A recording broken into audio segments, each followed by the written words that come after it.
بسم اللہ الرحمن الرحیم۔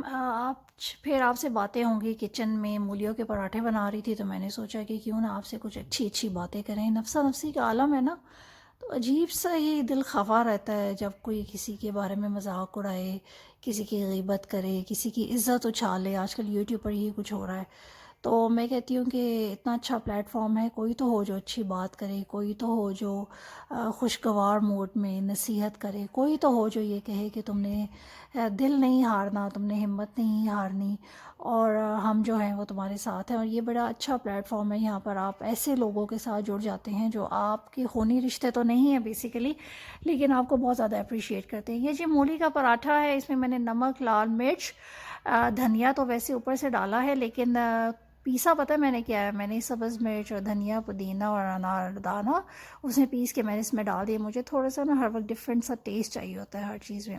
نمک پلیز چیک کر لیجیے گا، بعد میں نے اس میں نمک ڈالا ہے کیونکہ آپ سے باتیں کرتے کرتے اس میں نمک ڈالنا بھول گئی تھی، تو بعد پہ پھر میں نے اس کو اوپر تھوڑا سا ڈال دیا۔ ہم عورتیں جو ہیں نا، اور مرد بھی خیر، لیکن عورتیں زیادہ پریشان ہو جاتی ہیں اگر ان کا بچہ ان سے کوئی چیز مانگے نا کہ آج میرا یہ دل کر رہا ہے کھانے کو، تو وہ آگے سے کہتی ہے کہ میرے پاس پیسے نہیں ہیں۔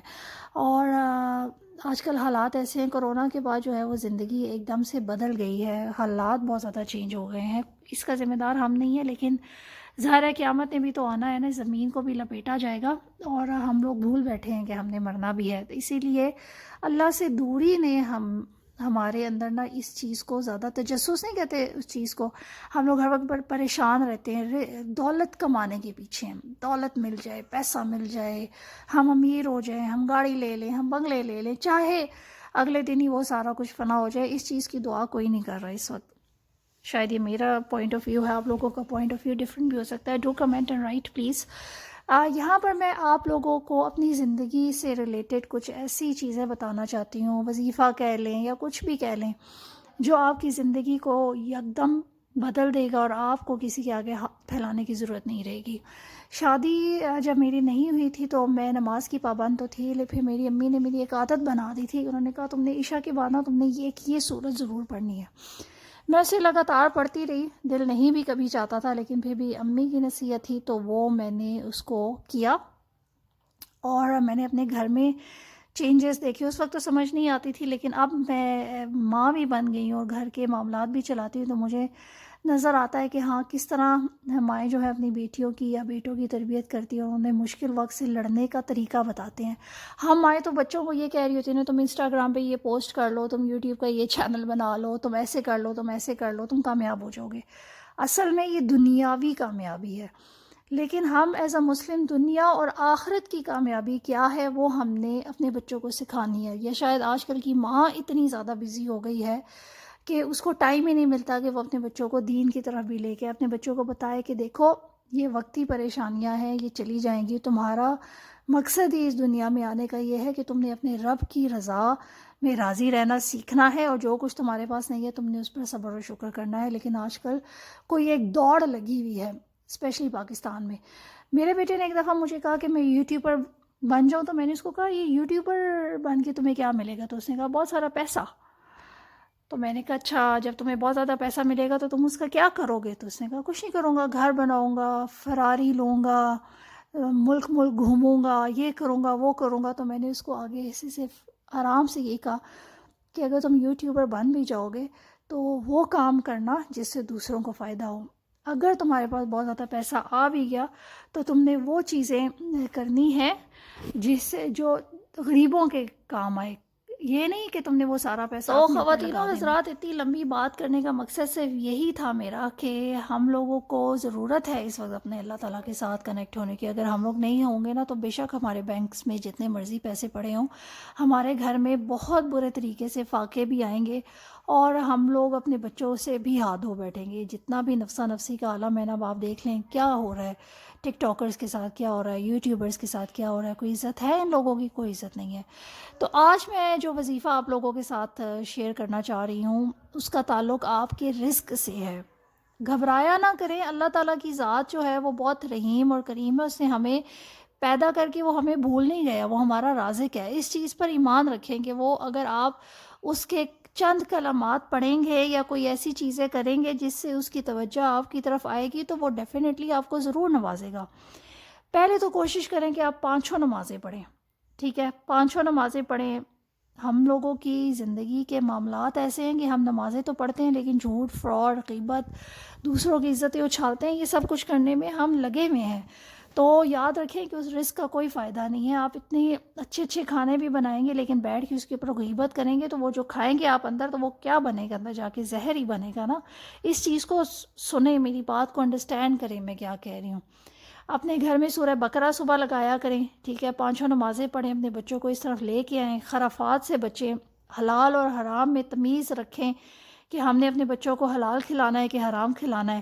جتنا آپ انہیں حلال طریقے سے کھلائیں گے وہ بچے اتنے ہی آپ کی طرف راغب ہوں گے، وہ بچے اتنے ہی آپ کے ہو جائیں گے، ٹھیک ہے۔ دوسری بات یہ، اگر آپ کے بچے ہیں تو انہیں کہیں کہ عشاء کے بعد آپ نے سورہ واقعہ کو پڑھنا ہے ہر روز، خاص طور پہ اپنی بیٹیوں کو، کیونکہ انہوں نے آگے چلے جانا ہے، اگلے گھر میں چلے جانا ہے۔ آپ انہیں سب کچھ دے سکتے ہیں لیکن انہیں نصیب نہیں دے سکتے۔ جب وہ سورہ واقعہ پڑھیں گی اور اس کو اپنی روٹین میں ایز اے ہیبٹ لے کر آئیں گی تو آپ دیکھیں، آپ بھی پڑھیں، آپ کی بیٹیاں بھی پڑھیں، تو دیکھیں کہ آپ کے گھر کے جو معاملات ہیں، جو رزق کے معاملات ہیں، وہ بہتر ہونا شروع ہو گئے، بہتر سے بہترین ہو جائیں گے۔ آپ یہ مت سمجھے کہ رزق جو ہے وہ پیسہ ہے، پیسے سے ہم مال کو کنیکٹ کرتے ہیں، مال جو ہے جی وہ پیسہ ہے، جتنا ہمارا بینک بیلنس ہوگا، جتنے ہمارے پاس زیور گاڑیاں ہوں گی، یہ مال ہے۔ میں نے بڑے بڑے امیر کبیر لوگ جو ہے نا وہ غریب دیکھے ہیں، وہ کچھ کھا نہیں سکتے۔ تو یہ دعا کیا کریں کہ اللہ تعالیٰ ہمیں برکتوں والا رزق دے۔ تو جب آپ یہ سورہ واقعہ پڑھنا شروع کریں گے، آپ کے گھر میں کبھی بھی فاقہ نہیں ہوگا، آپ کے گھر سے تنگی تکلیف ختم ہو جائے گی، آپ کے گھر سے بیماری ختم ہو جائے گی، آپ کے گھر سے محتاجگی ختم ہو جائے گی، آپ دوسروں کے محتاج ہی نہیں رہیں گے، آپ صرف اور صرف اللہ کے محتاج ہو جائیں گے۔ اس چیز کو سمجھیں اور اس چیز کو کریں، صرف سننا نہیں ہے میری بات کہ جی بس انہوں نے کہہ دیا اور یہ تو ہمیں پتہ ہے یہ، اور اس کو بھولنا بھی نہیں ہے، اس کو اپنی نسلوں میں ٹرانسفر کرنا ہے۔ زبردستی کریں، مار کے بچوں کو اپنے نماز پڑھائیں، اس طرف لے کے آئیں، کیونکہ یہ بہت برا وقت آ گیا ہے، بہت برا وقت آ گیا ہے کہ میں بیان ہی نہیں کر سکتی۔ سرے عام، کھلے عام سب کچھ ہو رہا ہے۔ میں ایک دفعہ پڑھ رہی تھی کہ زنا عام ہو جائے گا، آخری وقت میں زنا عام ہو جائے گا، بیٹیاں ماؤں کے آگے آ کے کھڑی ہو جائیں گی۔ تو یہ سب کچھ ہو رہا ہے نا، دیکھیے بچے ماں باپ کے ساتھ کیا سلوک کریں، یہ دین سے دوری ہے۔ اور ہم لوگ صرف پیسہ کمانے کی حوث میں اپنے بچوں کو اس طرف لگایا ہوا، خود بھی لگے ہوئے ہیں، اور ہم اللہ کو بھول گئے ہیں۔ اور آخری وقت جب ہوگا، جب قحط پڑ جائے گا، جب بارشیں ہونا بند ہو جائیں گی، جب پانی کی کمی ہو جائے گی، تو لوگ جو ہیں، جب کچھ ایسے کلمات ہوں گے جب وہ پڑھیں گے تو اس سے ان کا پیٹ بھرے گا۔ تو ہم لوگ کس طرف جا رہے ہیں، ہم لوگ کہاں جا رہے ہیں، یہ دنیا کس طرف جا رہی ہے، ہماری اولادیں ہمارے ہاتھوں سے نکل رہی ہیں جن کو ماں اتنی مشکل سے بڑا کرتی ہے۔ تو کائنڈلی میری ریکویسٹ ہے کہ اس سورہ واقعہ کو آپ وظیفہ سمجھ لیں، کچھ بھی سمجھ لیں، اس کو اپنی زندگیوں میں لے کر آئیں، پھر آپ دیکھیں کہ آپ کے گھر میں کس طرح برکت ہوتی ہے، آپ کے کچن کے معاملات کیسے ٹھیک ہوتے ہیں، آپ کی صحت کیسے ٹھیک ہوتی ہے۔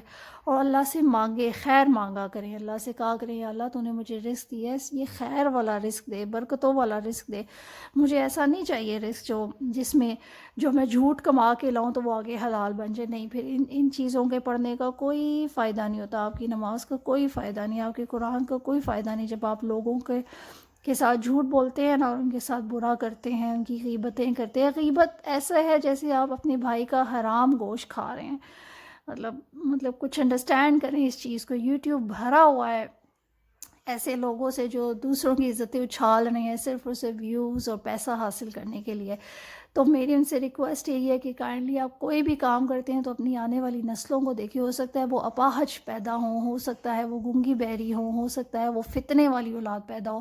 آپ اس چیز کو انڈرسٹینڈ کریں کہ جس ذریعے سے آپ پیسہ کما رہے ہیں، میں یوٹیوب کو برا نہیں کہتی، لیکن آپ کا جو کام ہے اس پہ وہ شاید کسی کا دل دکھا رہا ہے، اور کسی کی آہ جب آپ لے لیتے ہیں نا، تو چاہے آپ جتنے مرضی امیر کبیر ہو جائیں، ہو سکتا ہے کہ ایک لقمہ جب آپ کی پھنس گیا نا آپ کے اندر، جب آپ کھانا کھا رہے ہیں، ایک لقمہ اگر آپ کے اندر اس گلے میں پھنس گیا تو وہ نکلے گا نہیں جب تک سامنے والا آپ کو معاف نہیں کرے گا۔ تو اپنا بہت زیادہ خیال رکھیے، سورہ واقعہ کو پڑھیں، اپنی بیٹیوں کو سکھائیں، اپنے بیٹوں کو سکھائیں، اپنی نسلوں کو اسی طرح پروان چڑھائیں، دین کی بیس بنائیں ان کی۔ اپنا بہت زیادہ خیال رکھیے گا۔ خدا حافظ۔